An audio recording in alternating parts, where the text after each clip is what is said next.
my god! We just got ourselves a brand new build mode update, and I'm going to be covering everything in this update. First of all, we got a brand new texture in the game called the force field. Now, at first, when you look at this block, you're kind of thinking, wait, Ernie, did you just place down a transparent block? You listen, buddy, you can't fool me.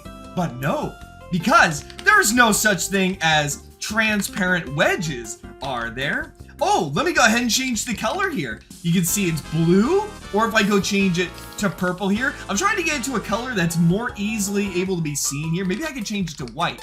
Or no, maybe I'll change it to red. How about we do pink instead? But the point is, you can use this texture to make anything invisible with a glowing color outline. Let me go ahead and show you. For years, people have wanted to have glass pipes in their game. Well, guess what? Thanks to the force field texture, you can now have that. So if you were to take, for example, a base plate here, and you were able to make it like a metal color or something like that, you could have your own glass tubes inside of your game. Like, is this sick or what? But that's not all. Not only does it affect stuff like that, but it also affects decorations as well. Have you ever wanted to see what a glass chair looks like? Well, I'm gonna go ahead and show you right now. You can see, you can actually see through it. But there are some decorations where it actually shows even better. Some decorations, of course, you can't color. Look at the transparent bed. You can actually see through the bed sheets there. Or, what about instead a transparent suitcase? See, look at that. It's crazy that some of the things you can actually see through with this. In fact, let me go ahead and make the menu a little bit larger so people are able to actually see it. But we can take a transparent table, which looks pretty trippy. You can see like the table legs and everything like that through there. What's another good one? I guess these boxes could be a pretty good one. Actually, you can't even really see through there. No, I take that back. That's not the case. Some of them you can't recolor. The couch being transparent looks kind of trippy. It's almost kind of hard to see, in fact. But if we take, maybe, what else can we take? Oh, the skeleton.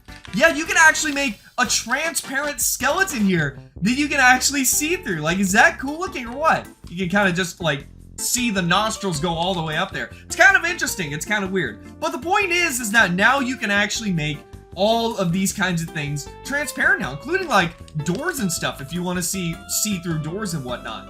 But I think most helpful of all is stuff like powered blocks. If you want to have powered blocks be slightly transparent like this, you can. It just brings a lot more diversity to this. It's really cool. But the question is, that's not the only thing that's come out in the new update. What else has come out in the new update? Well, if I read here, it says added linking support for player spawns.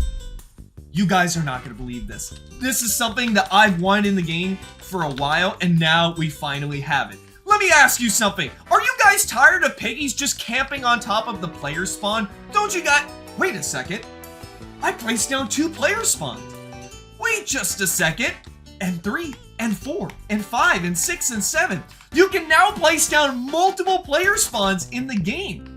That means you can have randomized spawns. So now, whenever people respawn in your map or spawn for the first time, now you can have it where you can have people just spawn in random places. So if you're tired of piggies just sitting there and standing on top of the player spawn killing everybody, you don't have to worry, because if anybody respawns, they can go to a different one. But not just that, if you take some links, you can now choose what player spawn you want people to go to. So if I take a lever, for example, and I go and connect it, I can connect it to whatever player spawn I want to be active. So let me put this simply. If a player spawn is not even linked, it will make it act randomly. So you see here, I have 3 different player spawns, right? 3 of them right here. Now, if all of these are unlinked, the game is going to say, I'm going to put the player at any one of these spawn points at random. But if you connect with a link, it will make it shut off. It'll basically make it so that if the lever is turned off and is connected to this player spawn will not even be counted. Nobody will spawn here. But when the lever is flipped on, then this will become an eligible spot for people to spawn at. So you can choose where people spawn to. This is a major feature that I've wanted in the game for so long, and I think you guys are going to have a lot of fun with it. In fact, yeah, if you ever want to upgrade your maps, you guys can definitely do so. But wait a second, that can't just be it, right? What else is inside the new update? View player spawn description in the game to learn more. So if you are a little bit confused about what I meant, you can actually go inside the player spawn here, click on that. You click on the little I button here, and this will basically tell you what it does. It's really nice. It's really cool.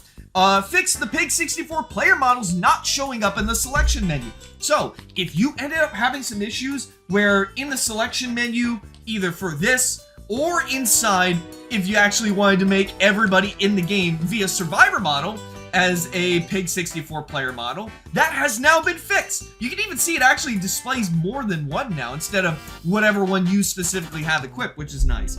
But other than that, fix the Pig 64 movement working in cars. So if you were sat, this is kind of funny to think about if you think about it, but if you ever had, for example, a car, where the heck is, oh, here it is. If you had a car and you were able to, whoa, I'm using the force field texture on this car and it looks really trippy. I never thought to use this texture on. This is kind of cool.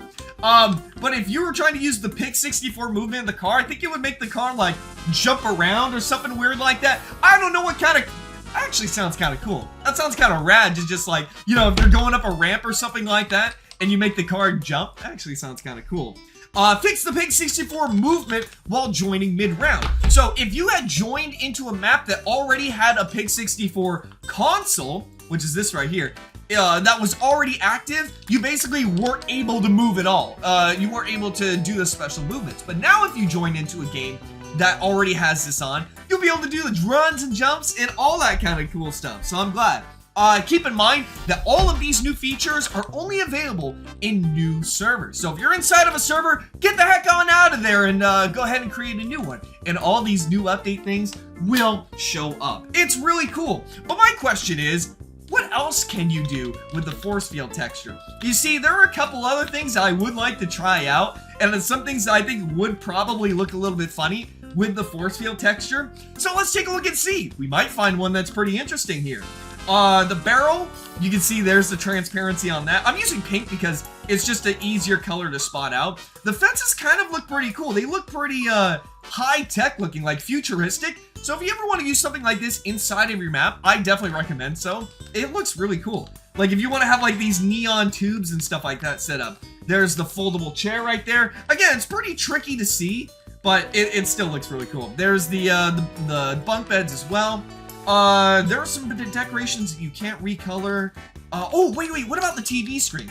The TV screen doesn't actually show the texture, or I think maybe it does. It's almost like flickering a little bit, but it just shows the color. So if you're trying to use on that, you are definitely out of luck. But the couch, look at the couch here. You can actually see through the cushions.